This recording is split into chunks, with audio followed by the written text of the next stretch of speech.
So this interaction has been going a bit viral. Well, so folks, this interaction has been going a bit viral, and it is basically just objectively fascist. There's no real way of getting around this. Dems, what can we do?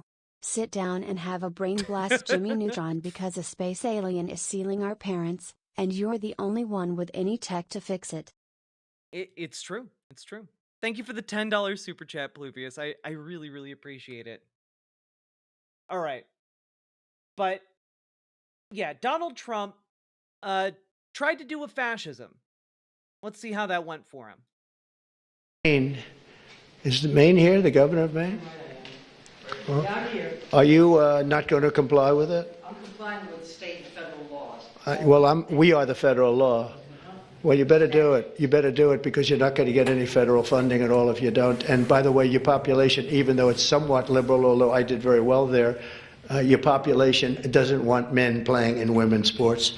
So you better comply because otherwise you're not getting any federal funding. See you in court. Every state, good. I'll see you in court. I look forward to that. That should be a real easy one.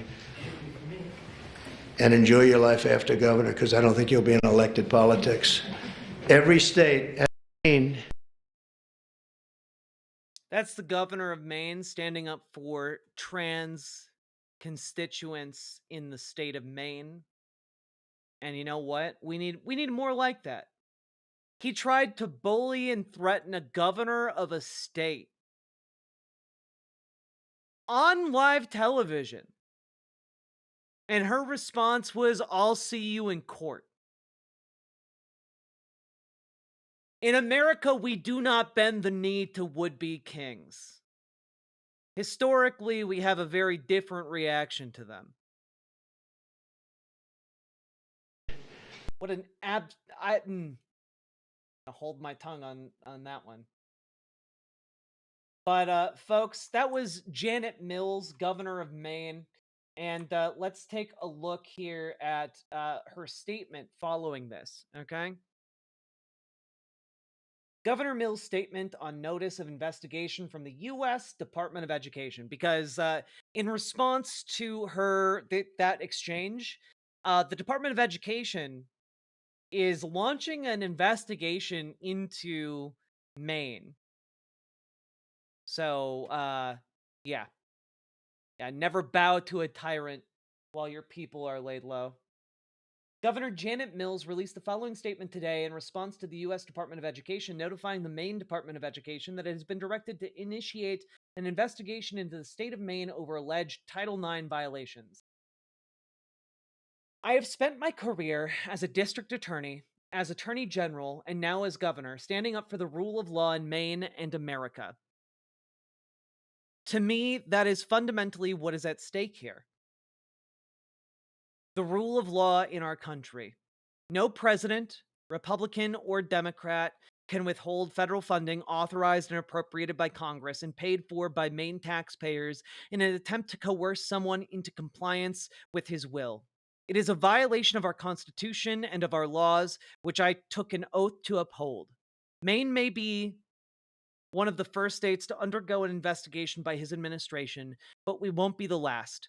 Today, the President of the United States has targeted one particular group on one particular issue, which Maine law has addressed.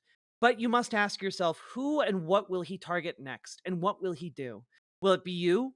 Will it be because of your race or your religion? Will it be because you look different or think differently? Where does it end? In America, the president is neither a king nor a dictator as much as this one tries to act like it, and it is the rule of law that prevents him from being so. I imagine that the outcome of this politically directed investigation is all but predetermined. My administration will work with the Attorney General to defend the interests of Maine people in the court of law. But do not be misled. This is not just about who can compete on the athletic field. This is about whether a president can force compliance with his will without regard for the rule of law that governs our nation. I believe he cannot. And honestly, that's the kind of fight we need. Like, that isn't even like, guys, that's not even like leftist fight. You know, that's not we're not dealing with like a Che Guevara here leading the state of Maine against, you know, against Donald Trump. This is a what a liberal opposition looks like. We need someone who is not willing to spare their words in the name of like some veneer of like politeness or deference or anything like that. We need people to fight. We need people willing to throw the verbal punches. We need people willing to go out there, knock on doors, and maybe if you need to, enter a building where an unelected bureaucrat is saying you as a representative of the people cannot go. Maybe we need folks who are willing to go to Washington and get arrested in order to see what Doge is doing. Maybe we need some people doing some nonviolent sit-ins. We need some good old-fashioned trouble unfolding here in America, pulling on the roots of the civil rights movement that those Republicans fucking despise. Okay? We need people willing to fight. And I know that there are people out there willing to fight and fight the good fight and politically stand up in an organized and nonviolent fashion for what is right.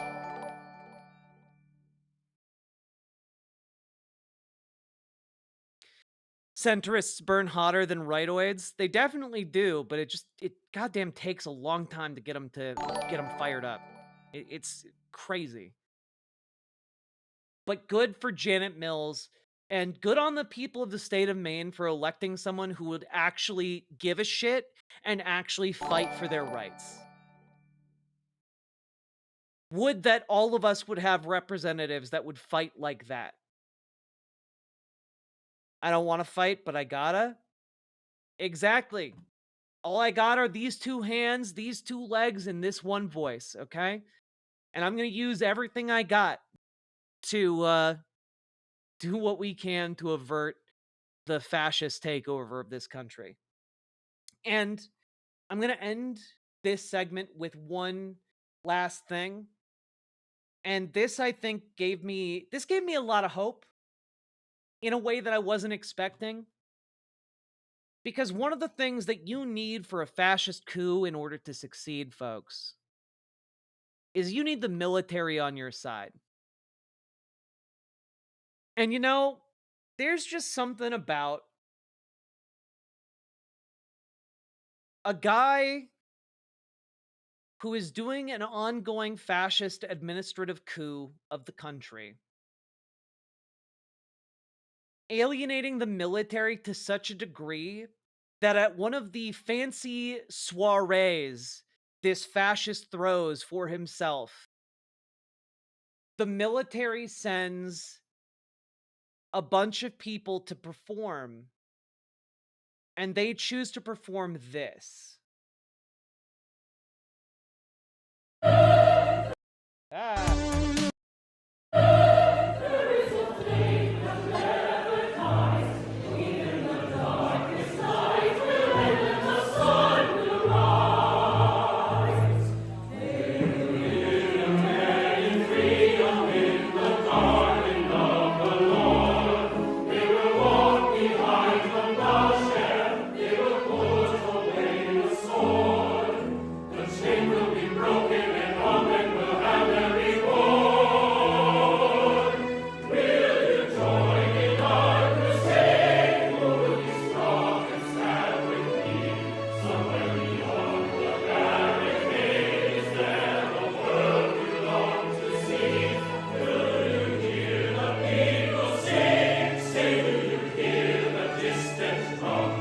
It is the future that they bring when tomorrow comes.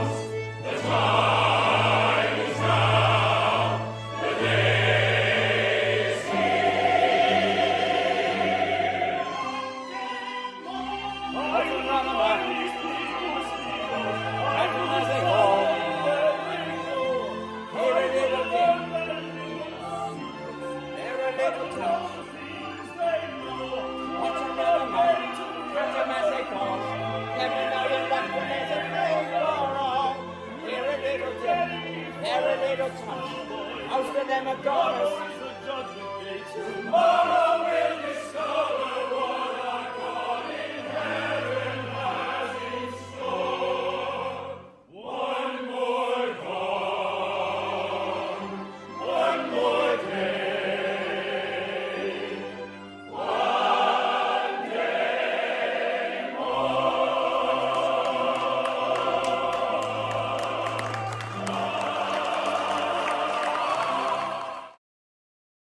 Yeah, so that was performed at the White House Governor's Ball.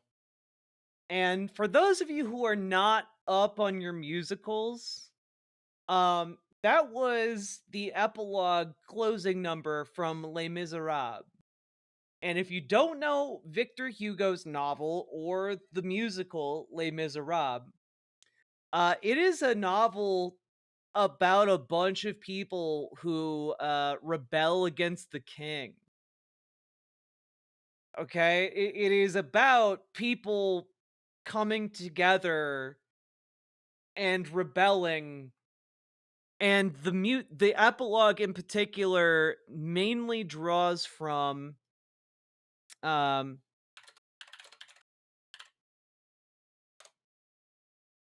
this song that goes, "Do you hear the people singing the song of angry men? It is the music of the people who will not be slaves again. When the beating of your heart echoes the beating of the drums, there is a life about to start when tomorrow comes. Will you join in our crusade? Who will be strong and stand with me? Beyond the barricade, is there a world you long to see? Then join in the fight that will give you the right to be free." And then I'm gonna skip the repeated section here. "Will you give all you can give so that our banner may advance? Some will fall and some will live. Will you stand up and take your chance?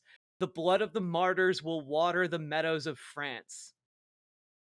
It's about a bunch of people rebelling against the king to overthrow monarchy.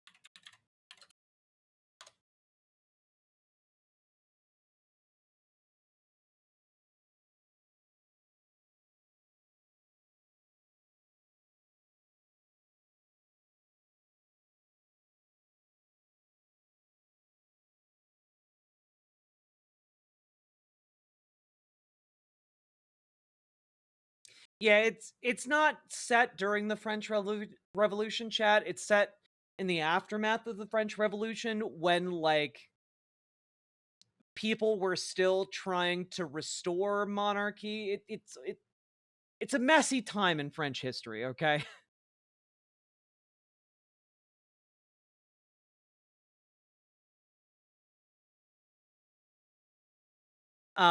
But I think it sends a very clear and interesting message when the people choosing to sing, "Do you hear the people sing?" are members of the US Army.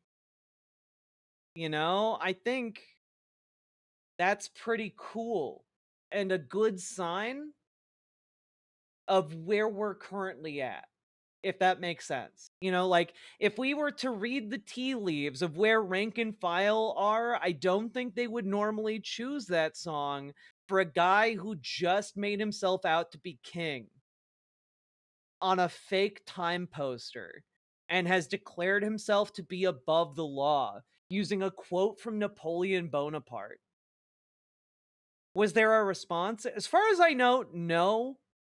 But that could genuinely be because no Republican in there understands the context of the musical number.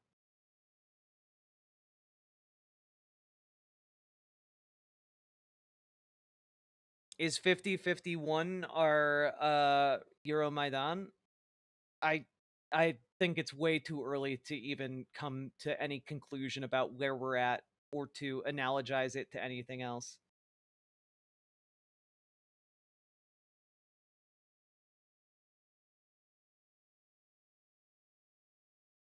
Yeah, look, Caleb Harris, do I know it's indicative of where the military is? No. But I think it's a very, if it's not, it's a very interesting coincidence. And and the other thing I'll add is just that Donald Trump's policies and cuts affect the VA. They affect veterans benefits. They affect veterans hiring. They affect military benefits. Like, the cuts that they are currently doing are going to be felt by literally every single person in this country, including working stiffs in the military. Like, nothing that Donald Trump is doing is providing anything of value to anyone who is not already a billionaire or a very wealthy millionaire. And most people in the military, not in those brackets. Just going to throw those things out there.